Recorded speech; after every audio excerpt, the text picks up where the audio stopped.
పాలకుర్తి పాలకుర్తి నియోజకవర్గం అట్లనే స్టేషన్ గన్పూర్, తుంగతుర్తి, వర్ధన్నపేట ఇవన్నీ కలిపి మొత్తం ఒక 78,000 ఆయకట్టు దేవాదుల ఫేజ్ 3 ప్యాకేజ్ 6 కింద ఉన్నాయి. అయితే మేము ఎలక్షన్స్లో విన్ అయ్యేదానికన్నా ముందు కూడా పాలకుర్తి నియోజకవర్గంలో ప్రజలందరూ అంటే రైతులందరూ ముఖ్యంగా కోరుకున్నది ఒకటే, రైతుల కళ నిన్న నెరవేరడానికి బీజం పడ్డది. పాలకుర్తి చెన్నూరు రిజర్వాయర్ అనేది అది ఎన్నో ఏళ్ల కింద ప్రారంభమైంది. అది ప్రారంభమైంది కూడా కాంగ్రెస్ గవర్నమెంట్ ఉన్నప్పుడు ప్రారంభమైంది. దాని తర్వాత వీళ్ళు వచ్చిన గత 10 సంవత్సరాలు కూడా మొత్తం కలిపి ఒక 20-25% పనులు మాత్రమే పూర్తి చేయగలిగినారు. అది కూడా ఏది కూడా సక్రమంగా చేయలేదు. గత 10 సంవత్సరాలు phase 3 package 6 Palakurthi Chennur reservoir కంప్లీట్గా నిర్లక్ష్యానికి గురైంది గత ప్రభుత్వంలో. కానీ ప్రజాప్రభుత్వం అధికారంలోకి వచ్చినాక కాంగ్రెస్ ప్రభుత్వం తక్కువ ఖర్చుతోటి ఎక్కువ ఆయకట్టు ఎక్కడైతే ఇవ్వగలుగుతామో అట్లాంటి ప్రాజెక్టులకే ప్రాధాన్యత ఇవ్వడం జరుగుతుంది. అంతేగాని లక్షల కోట్ల ప్రాజెక్టులనే మేడిగడ్డ లాంటి మేడిపండు లాంటి ప్రాజెక్టులకే కాదు, తక్కువ ఖర్చుతోటి ఎక్కువ ఆయకట్టు వచ్చే ప్రాజెక్టులకి ప్రియారిటీ ఇస్తుంది ప్రజాప్రభుత్వం. దానికి నిదర్శనం ఈ దేవాదులనే. మా 4 నియోజకవర్గాలలో అంటే మొత్తం 78,000 ఆయకట్టు అయితే అందులో పాలకుర్తి నియోజకవర్గంలో మా నియోజకవర్గంలో 45,000 ఆయకట్టు, మరి పక్కనే ఉన్న వర్ధనపేటలో 11,000 ఆయకట్టు, గన్పూర్లో 9,000, అట్లనే తుంగతుర్తిలోకి వచ్చేసి 13,000 ఆయకట్టు. మొదటి నుంచి కూడా మేమందరము దీన్ని ఎట్లనైనా ముందుకు తీసుకెళ్ళాలి, ఆర్య అనేది క్లియర్ చేయాలని అందరం కూడా అడగడం జరిగింది మన గౌరవ ముఖ్యమంత్రి గారిని, అట్లనే ఇరిగేషన్ మినిస్టర్ గారిని కూడా. వాళ్ళు కూడా దీన్ని ప్రియారిటీలో పెట్టి ఇది ఖచ్చితంగా రైతులకి మేలు చేకూరుతుంది అని చెప్పి దీన్ని ప్రియారిటీలో పెట్టి నిన్న క్యాబినెట్లో ఆమోదించడం జరిగింది.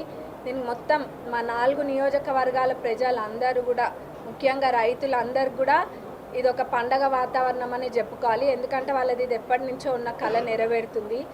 ఇది పూర్తయిన వెంటనే ఇంకా రైతులకు 4 నియోజకవర్గాలలో ముఖ్యంగా పాలకుర్తి మా నియోజకవర్గంలో ఎక్కువ దానిపైనే డిపెండ్ అయి ఉంది కాబట్టి రైతులకి ఎటువంటి ఇబ్బందులు లేకుండా పోతాయి, నీటికి కూడా ఎటువంటి ఇబ్బంది ఉండదు.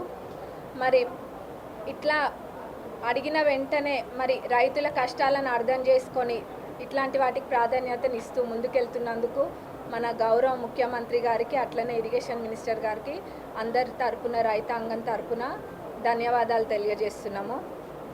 అంటే ఈ ప్రాజెక్టు గురించి ఇంకొంచెం తెలవాలి మీకు, ముఖ్యంగా ఫేజ్ 3 ప్యాకేజ్ 6 గురించి.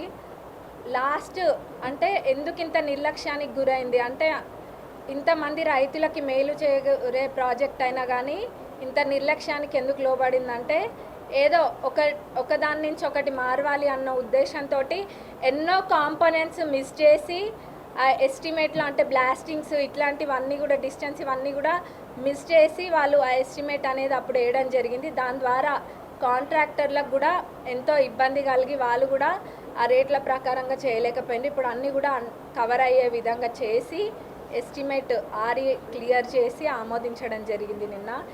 ప్రజాప్రభుత్వము మాటలు చెప్పుడు తక్కువ, చేతలు ఎక్కువ. అంతేగాని గత ప్రభుత్వం లెక్క చారానా చేసి బారానా చెప్పుకునే ప్రభుత్వం కాంగ్రెస్ ప్రభుత్వం కాదు. అందులో వాళ్ళు దిట్ట, కానీ పనులు చేయడంలో కాంగ్రెస్ ప్రభుత్వం ఎప్పుడు కూడా ముందుంటుంది. అందులో రైతుని రాజు చేయాలన్న ఉద్దేశంతో మేము ఎప్పుడు కూడా ఉంటాం. మొదటి నుంచి కూడా కాంగ్రెస్ ప్రభుత్వం ఆలోచన అదే. మా నియోజకవర్గంలో దీంతో పాటు వేరే నిధులు కూడా చాలా వచ్చినాయి, పనులు కూడా అన్నీ తప్పకుండా అవుతున్నాయి. రేపు జరగబోయే లోకల్ బాడీ ఎలక్షన్స్లో కూడా చాలా క్లియర్గా ఉంది, ప్రతి దగ్గర ఎగిరేది కాంగ్రెస్ జెండానే, గెలిచేది కాంగ్రెస్ వాళ్ళే, అందులో ఎటువంటి అనుమానం లేదు. మరొకసారి మన గౌరవ ముఖ్యమంత్రి గారికి, ఇరిగేషన్ మినిస్టర్ గారికి ధన్యవాదాలు తెలియజేస్తూ ముగిస్తాం.